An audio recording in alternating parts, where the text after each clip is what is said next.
Let me know, is audio and video both okay? Are we good to go? Good evening, everyone. Good evening to all of you. How are you all?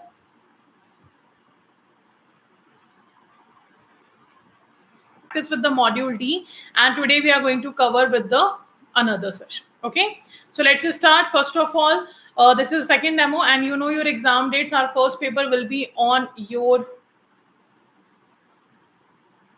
Okay, our first paper will be on 20th of October, Indian economy, Indian financial system. Okay, and then we have your PPB on 26th, then we have 27th AFM without any gap, and the last paper will be on retail banking and wealth management on 9th of November. Okay, so these are the exam dates. Now, if we talk about module A, B, C, and D, as we know, IE IFS subject have 45 units and 4 modules. So module A cover Indian economic architecture. That's a part of your, one second. Okay, that's a part of your basic how economy have evolved. And the next we have module B that talks about the economic concepts related to the banking. Module C, Indian financial architecture. Module D is your financial product and services. So we have started with the module D, and now we continue with the module D. After that, we will go through the module C, then B, and then A. This sequence we will follow. Okay, so let's start.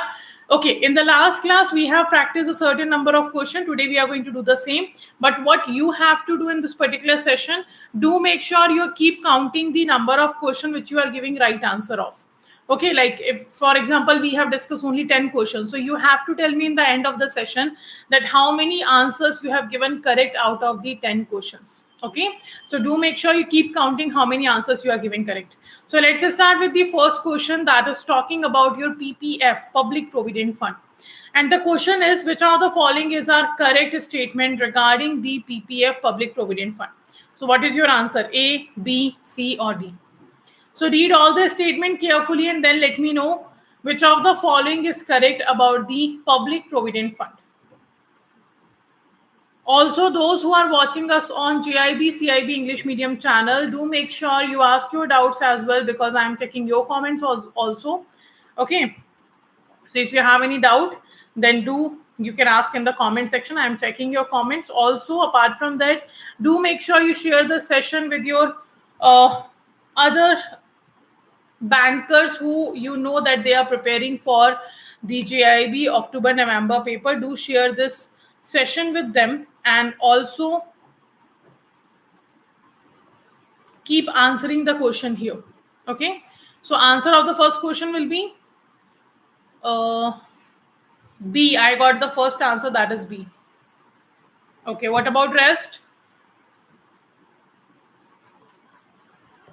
What about rest? I'm getting C answer. Okay, this is unit wise only, Sharwani ma'am. Okay, so question is saying that the launched by National Saving Institute, and it is one of the post office savings scheme. The lock-in period is 15 years for PPF, and one can extend their investment in PPF for another 5 years. PPF contribution are eligible for the tax deduction.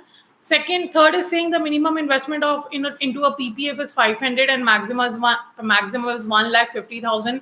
Then we have here the public provident fund investments can be deposited in the form of lump sum amount or in installment up to 12 installment per financial year. Next statement is saying as per PPF, a lock-in period is of 15 years, so their benefit can be reaped before retirement by the investor. So what do you think? Which of the following statement about the public provident fund is correct here? A, B, C, or D? Okay, and the right answer is all are correct except the fifth option. All are correct except the fifth option. It means the fifth statement is wrong, because not before retirement, during retirement, you will get the payment of your or the benefit of your PPF account. Obviously, the duration is 15 years. So how you will get the money before the retirement? So right answer is your all except 5 is the correct statement about the public provident funds. Okay, all are correct except the fifth statement. So right answer is C option of yours. And you can see here the Public Provident Fund was launched by whom? It was launched by National Saving Institute. So it is one of the most, it is one of the post office savings scheme, and PPF is one of the popular government investment instrument as well. Apart from that, the lock-in period is 15 years. for PPF, and one can extend their investment in PPF for another 5 years. The duration, the lock-in period is of 15 years, and it can be extended to for what duration? For the next 5 years. Then the PPF contribution are eligible for a tax reduction. Investment up to 1,50,000 can be claimed for the tax reduction under Section 80C of the Income Tax Act, and the PPF are completely tax exempt. Okay, the returns from the PPF are what? They are completely tax exempted. And the minimum investment you can do is 500 rupee, and the maximum investment you can do is a 1,50,000 in a one financial year. Okay, also remember, investors cannot open multiple account. Like if I want to have a PPF account, I can't do that. I can only have a one PPF account. Okay, so multiple accounts are not allowed. Then the interest is compounded annually. Public provident fund investment can be deposited in the form of lump sum amount.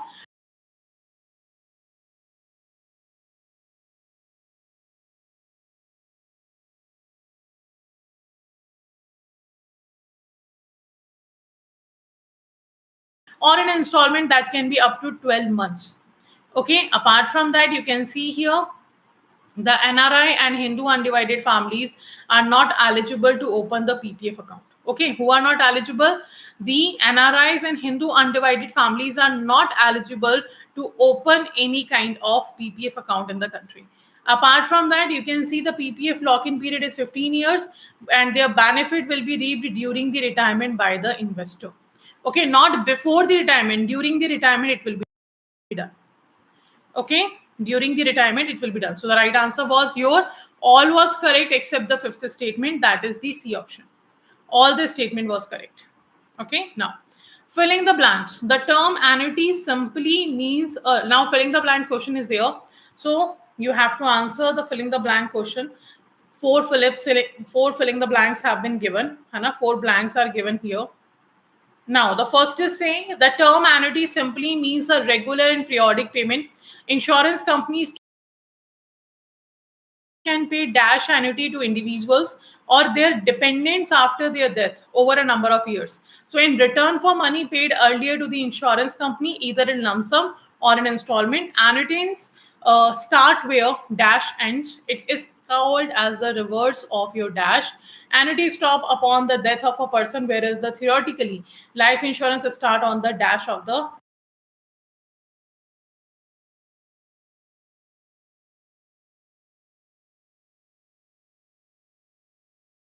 assured. So what do you think? Which of the following will be the right answer of these blanks? The right answer for these blanks.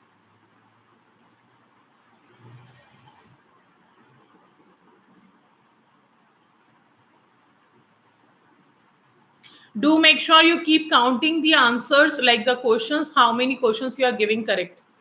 Do make sure you keep counting that. Okay. A and D. So first of all, the annuity simply means a regular and periodic payment. Insurance company pay dash annuities to individuals. What annuities? The pension annuities or insurance annuities? Okay, you can use the elimination method to find the correct answer immediately. Hana, when you use the elimination method, you will find answer 100%. You will be sure that the answer is right, and in a minimum time period, you can find the answer. And you are saying A. Okay, so it is actually companies pay pension annuity. So the insurance option will be eliminated, or we can eliminate the B and D option. Next, we have that the annuitant to individuals or their dependents after the death over a number of years in return for money paid earlier to the insurance company, either in lump sum or in installment. Now, annuities start where the dash ends. What ends? The life insurance ends. Both the options are saying same. Okay, so you cannot eliminate here. Then it is called as the reverse of dash. Reverse of what? Reverse of life insurance it is. And annuity stops upon death of a person, whereas theoretically the life insurance start on the dash of the assured. What? On the death of the assured or on the retirement of the assured. So we are asking about the life insurance. So when you get the benefit of life insurance, like the life insurance benefit is actually available to the nominees of the deceased person. So it is what? It is after the death of the assured. So it is not for the retirement, but at the time of the after the death of the assured, the annuity stops at after the death. Like annuity is a kind of pension product, है ना? It's a kind of pension product. So it stops when a person's death happen. But your life insurance starts with the death of a person. Okay, so that's what the right answer is. A option. Very good. I guess everybody have given the A option. Right, very good. So right answer is A. And you can see here the term annuity simply means a regular and periodic payment. Insurance company pay pension annuities to the individuals or their dependent after the death over a number of years, and in return for money paid earlier to the insurance company, either lump sum or an installment. Apart from that, annuities start where life insurance ends. Do remember that. Annuities starts where life insurance ends, and that's why it's called as a reverse of life insurance. Because annuity is what? Annuity is a pension amount, and the pension will be stopped with the death of a person. Okay, so annuity stops upon a death of a person, whereas theoretically life insurance start at the death of a assured. And there are how many types of annuities? There are 2 types of annuities. Can anyone give me the name of the type of annuities? What are the types?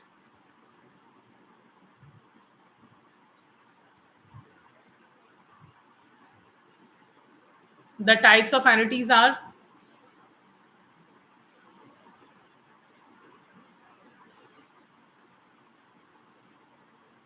open-ended and close-ended. No, that's not true. Open-ended and close-ended are the type of mutual funds. Hana, they are the type of mutual funds. Very good. Immediate and deferred. Right answer is immediate and deferred annuity plans are there. Very good. Now the next question is about the types only. Question is asking which of the following is are correct about the types of annuity. So it have 2 types. The first one is immediate and the second one is deferred. Hana, do remember that. Now let me know which of the following statement about the definitions of these immediate annuity or the deferred annuity plan have been given here is correct or not.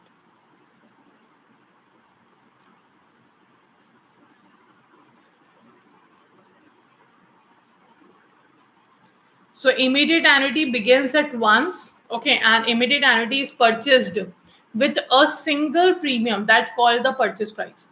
And this type of annuity is typically purchased when a person reaches retirement age and has a lump sum to invest. And in the event of unfortunate death of the person, buying annuity during the term, his her legal heirs or nominee shall get the remaining installment of the annuity. And the second is saying have been interchanged. You are saying okay.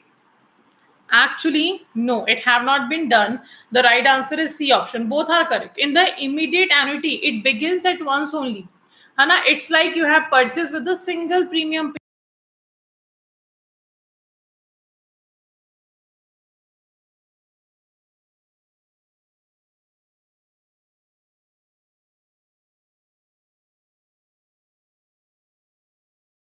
Okay, and it will be purchased with a single premium that is called a purchase price, and you have paid a single premium here. Okay, now the deferred payment, it is the simply payment to the annuitant commence at a some specified time or the age of the annuitant, and the payment can be funded either single payment or by a series of regular payment. Clear? So both the statements are correct. So do remember the annuity is a kind of a pension plan, Hana? Like it starts with the retirement age of a person. That's the pension plan, and it ends when the death of a person happens. And it have 2 types: the immediate annuity as well as the deferred annuity. Okay. Now, which of the following is are incorrect about NPS? NPS, everybody knows, National Pension Scheme. So you have to answer the incorrect statement about NPS. The incorrect statement about NPS.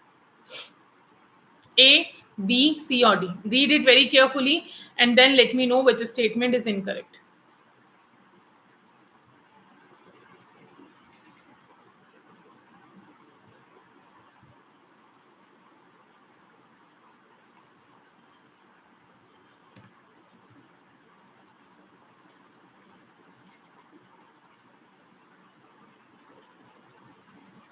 A, B, C, or D.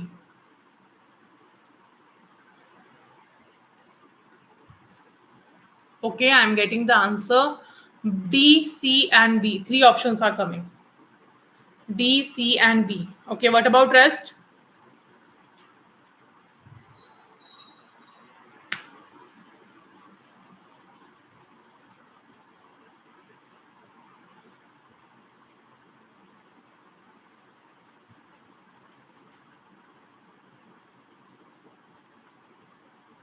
If you are not able to check your classes in the Mahapack in application, do call the support team of ours, or you can write a mail to them as well, right?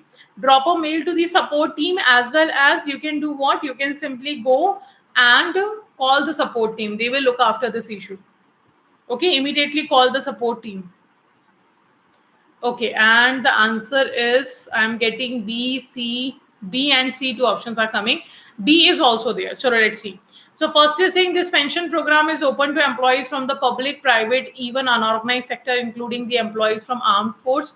And here it is wrong. It is not including the armed force employees are the only employees which are excluded from your NPS.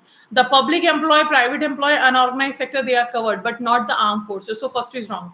NPS is administered through the unbundled architecture involving intermediaries appointed by PFRDA like pension fund, custodian, CRA, National Pension Systems Trust, trustee bank, point of presence, annuity service providers. That's true. All these are actually administered the NPC.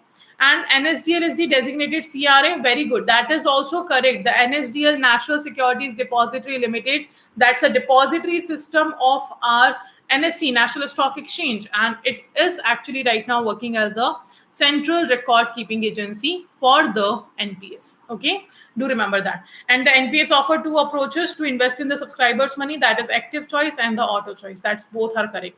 So the only incorrect option is your D option. Okay, the only incorrect option is your what? It is the D option. It means the option number 1.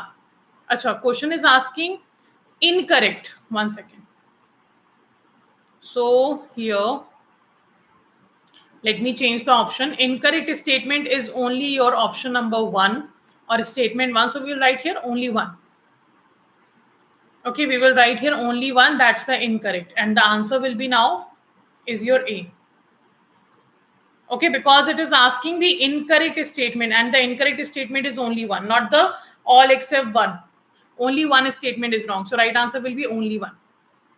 Okay, right answer will be your only 1. It means the A option will be correct. It should be excluding the armed force, not including the armed force. Now, which of the following is not the fundamental principles governing the insurance product? Now you have to answer which of the following is not the fundamental principles which are governing insurance products. So we know the certain principles are there, the fundamental principles are there which govern the insurance product. Which of the following is not that one of them? Principle of utmost good faith. Second is saying principle of uninsurable interest. Third is saying your principle of subrogation. Fourth is saying principle of completion. And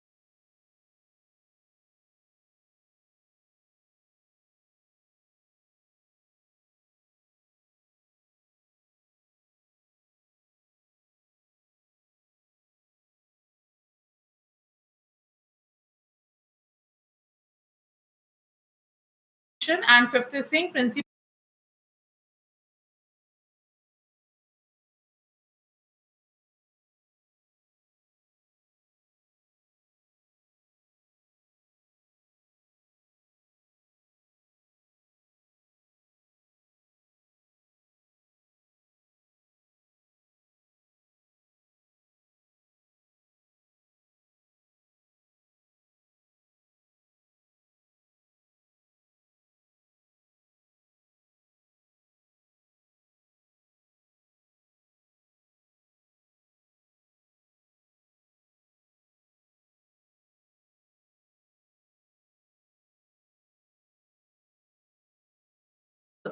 And I'm getting option number C. Okay, C is saying only second.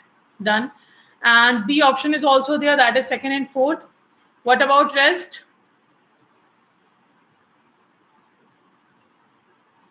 Okay.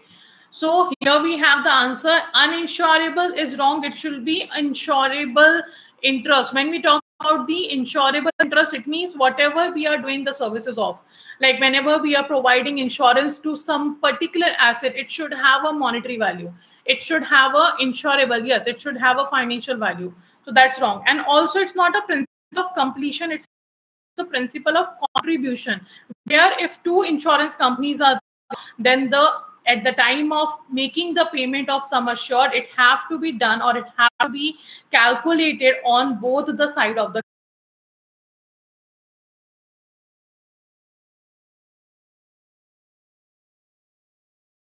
utmost good faith, which says us that the person who is going to take an insurance from an insurance company have to inform each and every minor information to the insurance company. Everything have to be disclosed on a proper time. Second, principle of insurable interest is that whatever assets you are doing insurance of, it should have a monetary value, it should have a financial value. Principle of indemnity tells us about what? The principle of indemnity tells us about the activity that we will make your loss good. Hana, we will do what? We will make your loss good. That will be helping us out in the making the premium payment justifiable.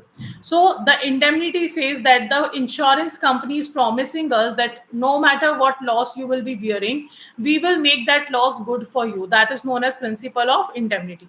Okay, and the principle of subrogation says that the insurance company have a right to claim to the third party in case of any loss occur to its client because of the third party. It have a right to sue the other person. Then principle of contribution. The principle of contribution actually tells us about that the person who is performing this kind of services, that will be having two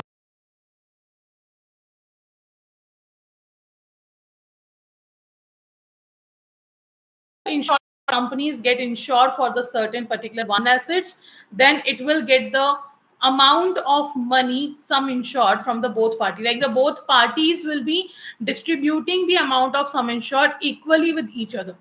Okay, let's say if the sum assured amount is 1 lakh rupee, it will be divided between the two insurance companies, that is 50,000, 50,000.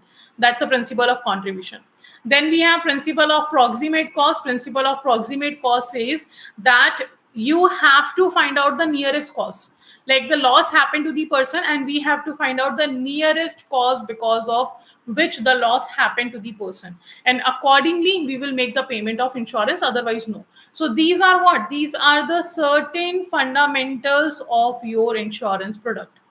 Okay, and you can see principle of utmost good faith is also named as what? Principle of ubrimi fita. Hana, do also remember that. So these are the total principles we have. All are important. Last time the question have been asked on this particular principles, so do remember each and every one of them in detail. Like you should know what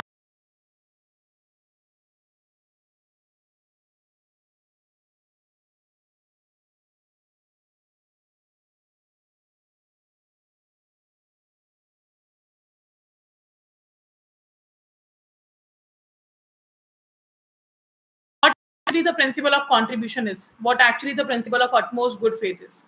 Okay, next, which among the following is are true regarding your endowment insurance policy? Now the question is talking about true statement about the endowment insurance policy.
The question is asking about what? Which among the following is are true regarding the endowment insurance policy? First is saying endowment plans promise protection from risk in the event of death of the insured during the policy term, as well as an insured sum upon the maturity of your policy. Then next we are talking about here the maturity of the policy is usually chosen to coincide with the retirement of the person, and these policies are issued for a specific term chosen by the proposer, who can choose the duration between, it may be 10 years, 15 years, 20 years or 30 years. And the next is saying when the duration, which of the following is correct about the endowment insurance policy? So when we talk about the life insurance, we have a term insurance, we have an endowment insurance. In the term insurance, there is no maturity value. है No maturity value will be given in case of your term insurance. But in the endowment insurance policy, you get the maturity value also. Like what happened in the term insurance policy, if in the duration of the policy, like the death of the person not happened, the event have not happened, in that case, there will be no maturity payment. But in case of endowment insurance policy, you get the maturity payment here if the event do not happen between the certain period of time. Okay, so first is saying, if the right answer, if we talk about this particular policy, that's the endowment policy of ours. In this endowment policy, simply the first statement is saying endowment plans promise protection from the risk of the event of death of the insured during the policy duration. That's true. And upon the maturity of policy as well. Second is saying here that the maturity of the policy is usually chosen to coincide with the retirement. That's also true. These policies are issued for a specific term chosen by the proposer, who can choose the duration of the policy, which may be 10, 15. That's also true. Where the duration is short, the premium involved is lower. No, premium should be higher. Because the duration is short, the premium will be higher definitely. So it means first, second, third is right, but the fourth statement is wrong. Okay, first, second, third statement is right, but the fourth statement is wrong here. So right answer will be your C option. The right answer will be what? It will be C option. Now, so you can see endowment insurance policy, unlike term policy, endowment policy promises not only to pay the policy face amount on the death of the insured during a fixed term of year, but also the full face amount at the end of the term if the insured survives the term. Like we have taken this insurance in the event of death, but what happened, let's say for the fixed term of your policy, this event never happened. The person actually survived in that duration. So the term policy do not give any maturity payment or the survival plan, the survival payment. But in case of endowment policy, you will get the survival amount as well. Okay, so endowment policy has the following feature. The first feature is saying it promised to give the protection from the risk in the event of death of an insured during the policy term, as well as an assured sum upon the maturity of the policy. Both will be available in the endowment plan. Then in this type of policy, the maturity of policy is usually chosen to coincide with the retirement of the person. Then the duration can be decided by you. And the next thing is premium. If you can see that duration is short, the premium involved will be higher. Because for less duration, you are having this policy. So you have to pay high premium. Then only you will be getting a better returns here.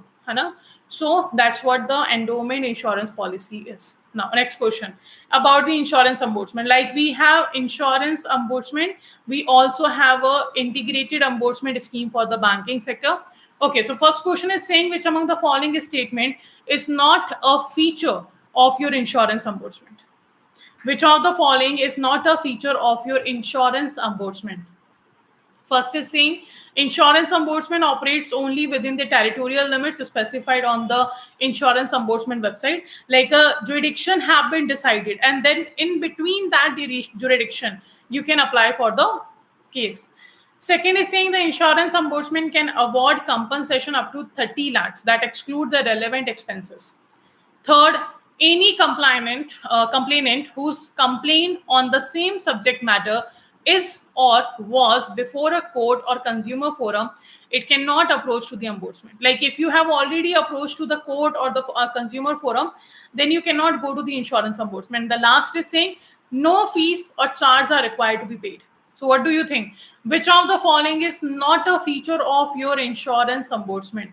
Not a feature of your insurance ombudsman. A, B, C, or D? Which of the following is not a part? A, B, C, or D?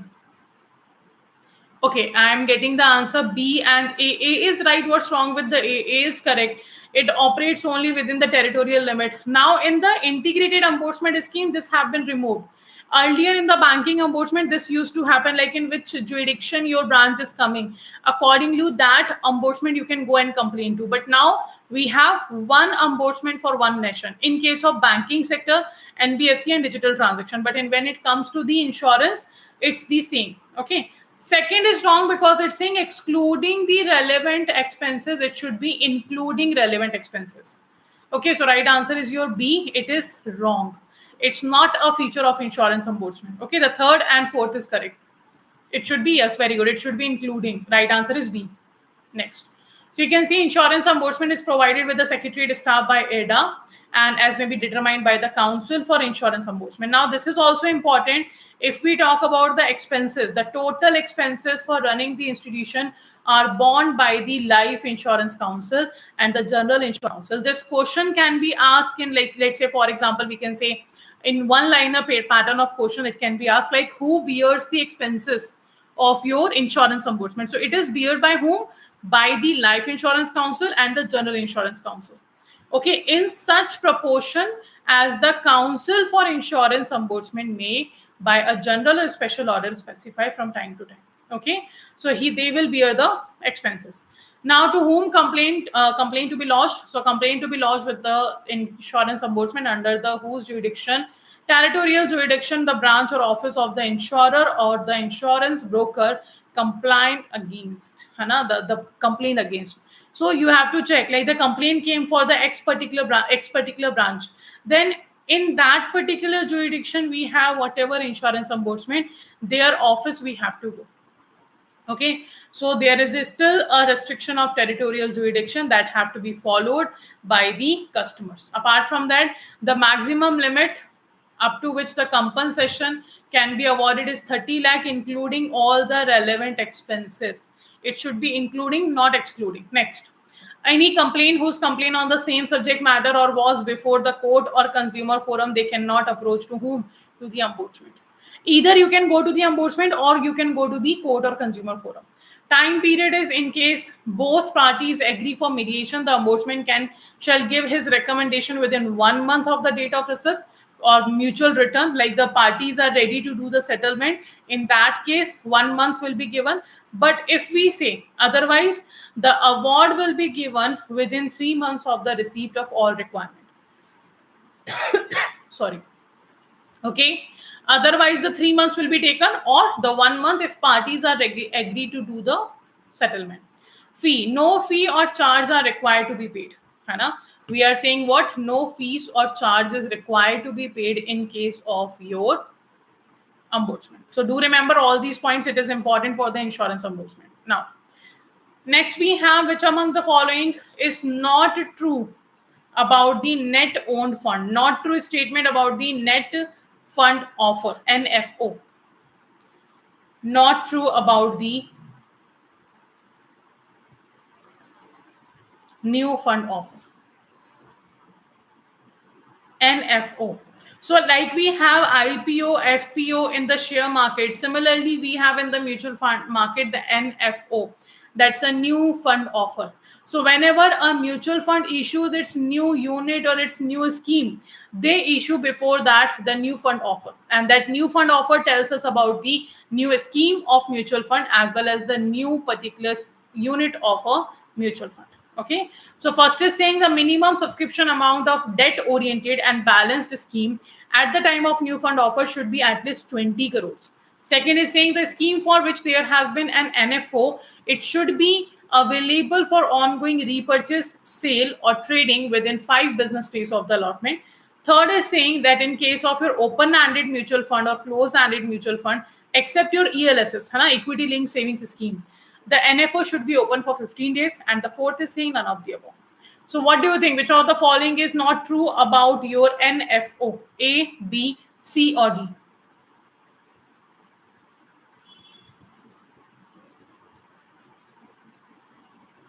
Okay, very good. Everyone is saying the D option.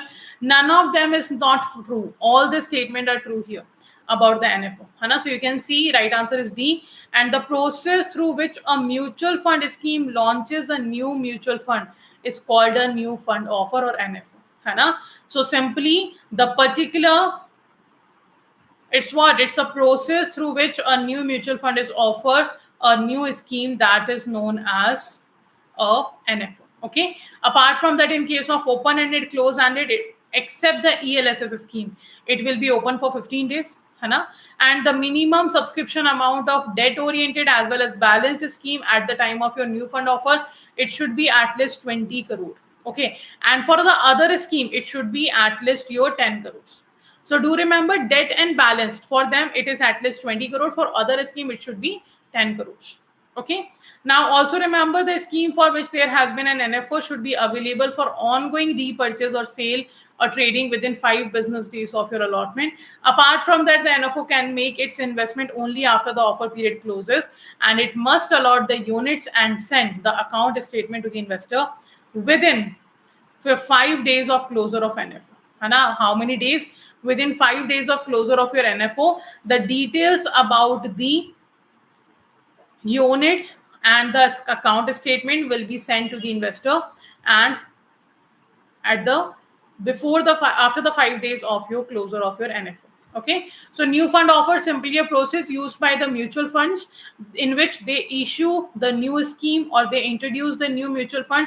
Before that, they process the NFO. Okay, that is new fund offer. Now, what is understood by the term total expense ratio? What is understood by the term total expense ratio?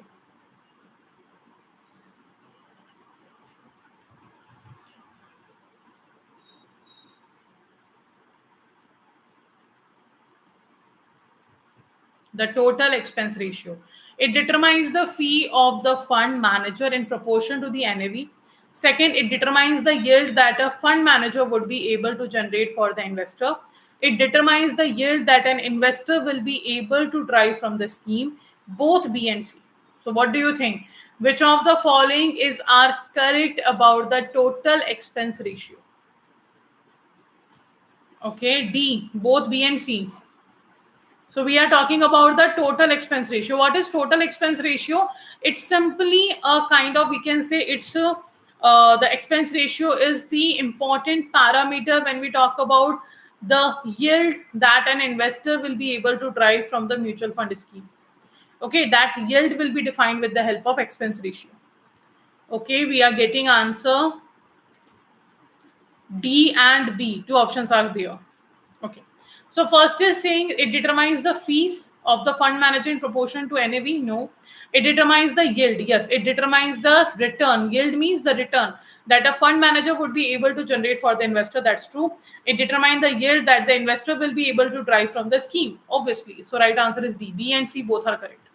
The right answer will be B and C both are correct. It determines the yield. Yield means the return that a mutual fund manager would be able to generate for the investor. And you can say it in the another way, that it determines the yield that an investor will be able to drive from the scheme. Both are correct. There are two different ways of defining the yield, but both are correct. So right answer is D. Okay, so you can see the expense ratio of any mutual fund scheme is an important parameter that determines the yield that an investor will be able to drive from the scheme. Okay, it actually is such kind of parameter which determines the yield that an investor will be able to drive from the scheme. Okay, or this expense ratio represents the annual fund operating expenses of a scheme expressed as a percentage of your fund's daily net asset.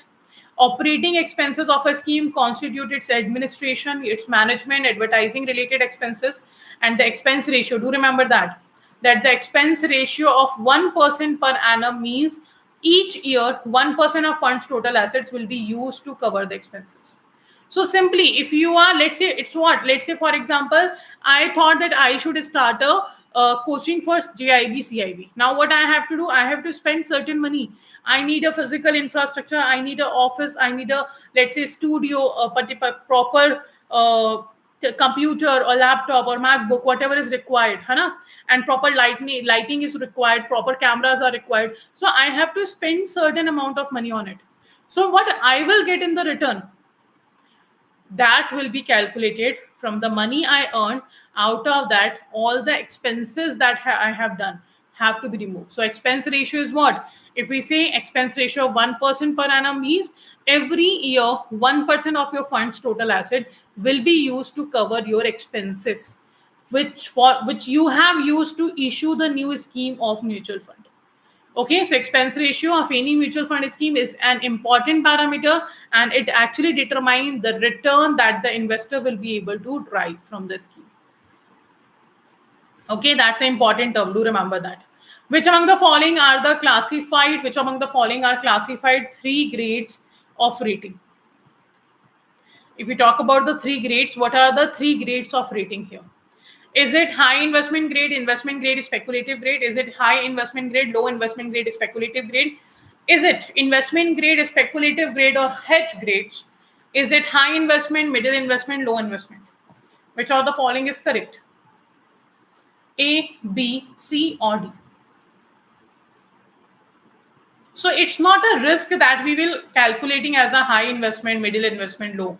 No, and such kind of hedge grades are not there. So no such kind of term is there. It can be A or B. And you guys are saying A and C. C is not the right. The hedge grades are not there. Hedge is actually a fund or a process by which we reduce the risk. And the answer is actually your A. The high investment grade we have, and a speculative grade we have. These are the 3 grades we have.